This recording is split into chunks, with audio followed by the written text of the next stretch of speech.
सुप्रभात मेरे प्यारे बच्चों। आज हम नादान दोस्त पृष्ठ संख्या 16 से आरंभ करेंगे।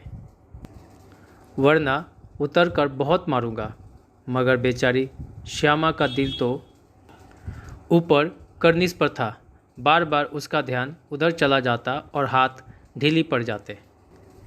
केशव ने जो ही करनिस पर हाथ रखा, दोनों चिड़िया उड़ गई। केशव ने देखा करनिस पर थोड़े तिनके बिछे हुए हैं और उन पर 3 अंडे पड़े हैं।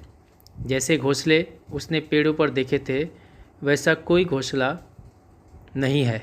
श्यामा ने नीचे से पूछा, कै बच्चे हैं भैया? केशव, 3 अंडे हैं, अभी बच्चे नहीं निकले। श्यामा, जरा हमें दिखा दो भैया, कितने बड़े हैं? केशव, दिखा दूंगा, पहले जरा चित्रे ले आ, नीचे बिछा दूं। बेचारे अंडे तिनकों पर पड़े हैं। श्यामा दौड़कर अपनी पुरानी धोती फाड़कर एक टुकड़ा लाई। केशव ने झुककर कपड़ा ले लिया। उसकी कई तह करके उसने एक गद्दी बनाई और उसे तिनकों पर बिछाकर तीनों अंडे धीरे से उस पर रख दिए। श्यामा ने फिर कहा, हमको भी दिखा दो भैया। केशव, दिखा दूंगा, पहले जरा वह टोकरी तो दे दे, ऊपर छाया कर दूं। दोनों भाई बहन मेज पर से उठकर करनिस तक पहुंचने का प्रयास करे। अर्थात जो केशव है वो मेज पर उठा है और श्यामा उसकी मदद कर रही है। मेज थोड़ा सा ढीला है, इसलिए हिल रहा है, तो श्यामा उसकी मदद कर रही है। और जब हिलता तो केशव कहता, ठीक से पकड़, वरना उतर कर बहुत मारूंगा। मगर बेचारी श्यामा का दिल तो करनिस पर है। श्यामा का ध्यान तो करनिस पर था।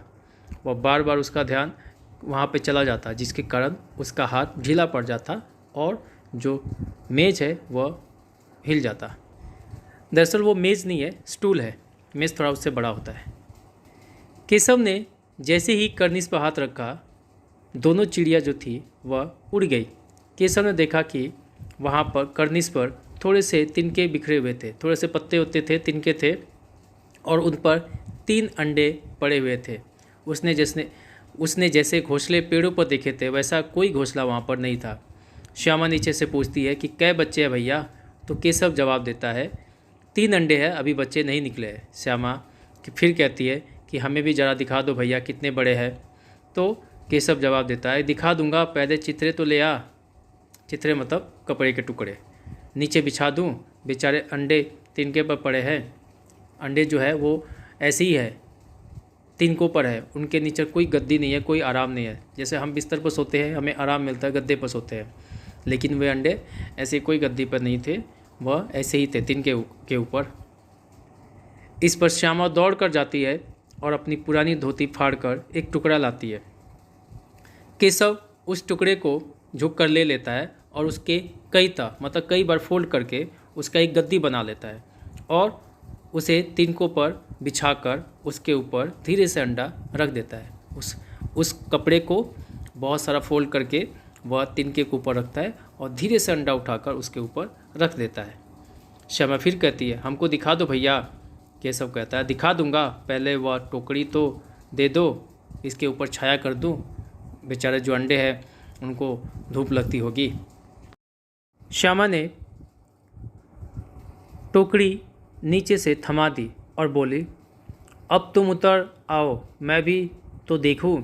केशव ने टोकरी को एक टहनी से टिका कर कहा, जा दाना और पानी की प्याली ले आ, मैं उतर आऊं तो तुझे दिखा दूंगा। श्यामा प्याली और चावल भी लाई। केशव ने टोकरी के नीचे दोनों चीज़ें रख दी और आहिस्ता से उतर आया।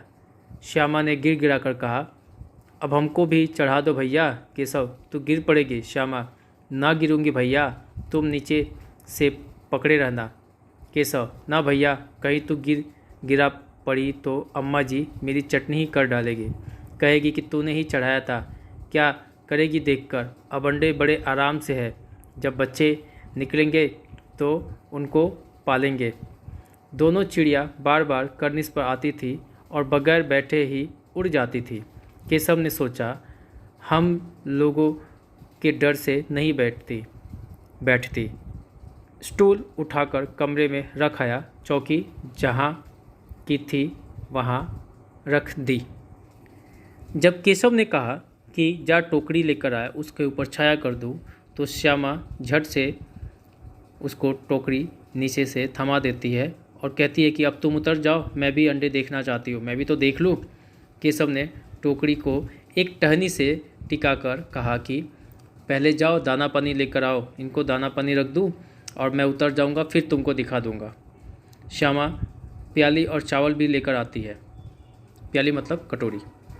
केशव ने टोकरी के नीचे दोनों चीज़ें रख दी और धीरे से उतर गया।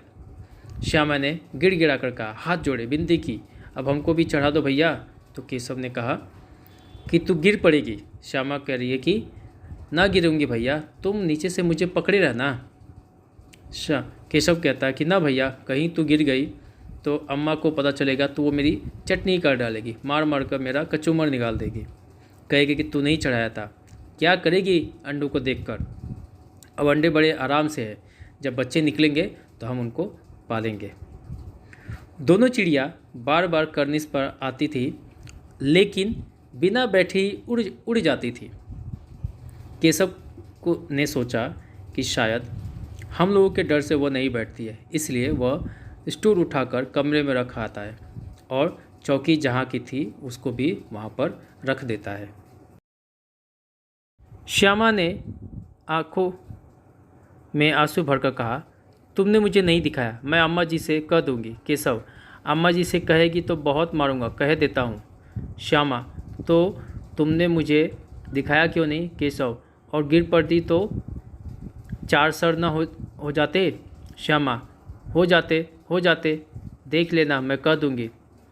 इतने में कोठरी का दरवाज़ा खुला और माँ ने धूप से आंखों को बचाते हुए कहा, तुम दोनों बाहर कब निकल आए? मैंने कहा न था कि दोपहर को न निकलना। किसने किवाड़ खोला? किवाड़ केशव ने खोला था, लेकिन श्यामा ने माँ से यह बात नहीं कही। उसे डर लगा कि भैया पिट जाएंगे। केशव दिल में काँप रहा था कि कहीं श्यामा कह न दे अंडे न दिखाए थे। इससे अब उसको श्यामा पर विश्वास न था।